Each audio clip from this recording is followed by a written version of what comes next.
नमस्कार मंडळी. तर तुम्हाला पण बघा थालीपीठ करण्याचा कंटाळा येत असेल किंवा थापून थालीपीठ जमत नसेल, तर आज मी तुमच्यासाठी अतिशय सोप्या पद्धतीने अशी ही थालीपीठ भाजणीपासनं मस्तपैकी थालीपीठ करून दाखवणार आहे. तर शेवटपर्यंत व्हिडिओ बघा आणि चॅनलवरती नवीन असाल तर प्लीज चॅनलला लाईक करा, शेअर करा आणि सबस्क्राईब करा. तर आता इथे बघा हे भाजणीचं पीठ जे आहे ते आपण लाईव्हमध्ये दाखवलेलं आहे आणि इथे मी 3 वाट्या हे पीठ घेतलेलं आहे, तुम्ही बघू शकता. तर ही भाजणी कशा पद्धतीने करायची याचा संपूर्ण लाईव्ह आपण दाखवलेला आहे, तो व्हिडिओ तुम्ही नक्की बघा. तर आता इथे 3 वाट्या भाजणीचं पीठ घेतलेलं आहे, त्यामध्ये 2 चमचे जिरं, 2 चमचे ओवा आणि त्याचबरोबर अर्धा चमचा हळदसुद्धा टाकलेली आहे. आता यामध्ये 1 चमचा धने पावडर आणि या थालीपीठाला मस्तपैकी झणझणीत करण्यासाठी इथे आपण हिरव्या मिरचीचा ठेचा टाकलेला आहे. तर यामध्ये लसूण आणि हिरवी मिरची हे वापरून मिक्सरमध्ये फिरवून घेतलेली आहे. आता हे तिखट तुम्ही आवडीनुसार कमी जास्त टाकू शकता. त्यानंतर इथे बघा अगदी 2 ते 3 चमचे मस्तपैकी तीळसुद्धा टाकलेली आहे आणि त्यानंतर एक उभा चिरून घेतलेला बारीक कांदा.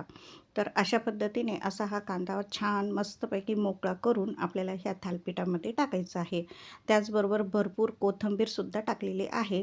आता यामध्ये आपण मेथीसुद्धा टाकणार आहोत. तर ही मेथी छान स्वच्छ धुवून आणि बारीक चिरून घेतलेली आहे आणि आता या थालीपीठाच्या भाजणीमध्ये आपण टाकत आहोत.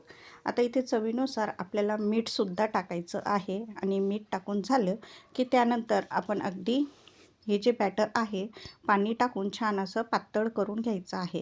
तर इथे बघा थालीपीठ खूप साऱ्या जणांना जमत नाही किंवा थापून करण्यासाठी खूप पसारा होतो किंवा कंटाळा येतो, तर त्यांच्यासाठी ही अगदी सोपी पद्धत आहे आणि मस्तपैकी छान असे थालीपीठसुद्धा तयार होतात.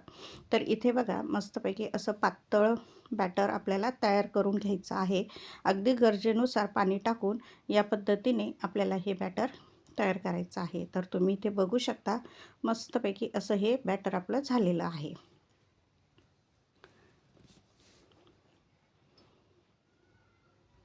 तर हे बॅटर या पद्धतीने आपल्यावर तव्यावर टाकता येईल अशा पद्धतीने आपल्याला मस्तपैकी पातळ करून घ्यायचं आहे. आता हे झाल्यानंतर इथे आपण तवा गरम करून घेणार आहोत आणि त्यानंतर या बॅटरचे मस्तपैकी असे थालीपीठ तयार करणार आहोत. आता एक छान मोठी पळी घ्यायची आहे आणि इथे आपला तवासुद्धा छान असा गरम झालेला आहे. तर इथे थोडंसं तेल फिरवून यावरती आपल्याला हे बॅटर जे आहे ते मस्तपैकी पातळ किंवा जाड टाकून घ्यायचं आहे. खूप सहज असं हे थालीपीठ तयार होतात.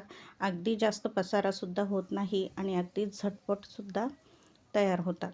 तर बघा अशा पद्धतीने मस्तपैकी एक पळी घेऊन आपल्याला हे बॅटर जे आहे ते मस्तपैकी तव्यावरती छान असं पसरून घ्यायचं आहे. तर इथे तुम्ही पातळ किंवा जाडसुद्धा पसरून घेऊ शकता. तर इथे हा जो तवा आहे तो आपण नॉनस्टिकचा वापरायचा आहे, त्यामुळे हे थालीपीठ अगदी सहज निघेल आणि वरनंसुद्धा थोडंसं तुम्ही तूप किंवा तेल टाकू शकता. तर आता एका साईडने छान असे खरपूस भाजून झाले की लगेच दुसऱ्या साईडने आपल्याला ते तव्यावरती टाकायचे आहे आणि मस्तपैकी छान भाजून घ्यायचे आहेत. तर बघा किती सोप्या पद्धतीने असे हे आपण थालीपीठ करू शकतो. आणि जर तुम्हाला हे थालीपीठ थापून करता येत नसेल किंवा थापायचा कंटाळा येत असेल, तर तुम्ही अगदी सहज अशा पद्धतीने हे थालीपीठ करू शकता आणि खूप छान लागते, खमंग लागते. अगदी याची चवसुद्धा तशीच येते, त्यामुळे तुम्ही हे थालीपीठ अगदी सहज करू शकता. तर इथे बघा असे हे पळीच्या साहाय्याने मस्तपैकी दाब देऊन आपल्याला हे छान असे खरपूस भाजून घ्यायचे आहेत. आणि इथे तुम्ही बघू शकता मस्तपैकी असे हे थालीपीठ आपलं झालेलं आहे. तर चला आपण दुसरंसुद्धा एक थालीपीठ तयार करून घेऊ.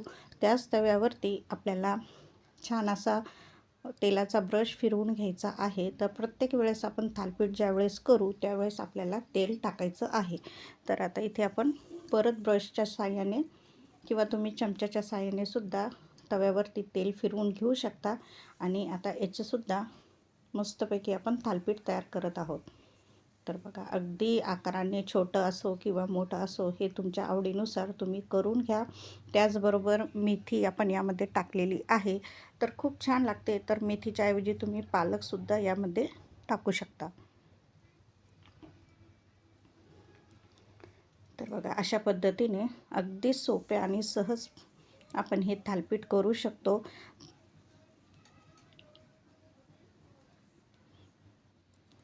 तर आता मस्तपैकी हे दोन्ही साईडनं झालेलं आहे आणि आपण याला एका प्लेटमध्ये काढून घेऊ, म्हणजे आपले हे थालीपीठ खाण्यासाठी तयार आहे.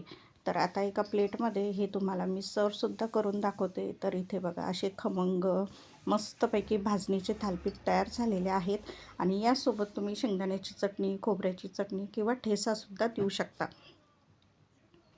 तर बघा किती मस्त असे हे थालीपीठ आपण अगदी सहज आणि सोप्या पद्धतीने मी तुम्हाला करून दाखवलेले आहेत आणि अगदी आतपर्यंत मस्तपैकी ते तयारसुद्धा झालेले आहेत. तर अशाच पद्धतीने हे जे थालीपीठ तुम्ही नक्की करून बघा.